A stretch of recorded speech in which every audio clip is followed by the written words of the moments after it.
जेलम बिलाल रजा civil defence officer Jhelum का LPG cylinder की गैर कानूनी काम करने वालों के खिलाफ घेरा तंग और क्रैकडाउन जारी।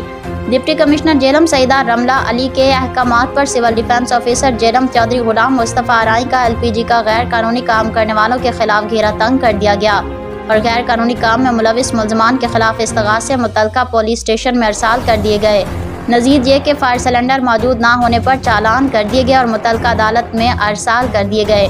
डिप्टी कमिश्नर जेलम सईदा रमला अली और civil defence officer Chaudhary Ghulam Mustafa Arain का कहना है कि गैर कानूनी एलपीजी के धंधे में मुलविस अनासिर को कैफरे किरदार तक पहुँचाया जा रहा है। आवाम के जान माल की हिफाजत करना हमारा अज़म है।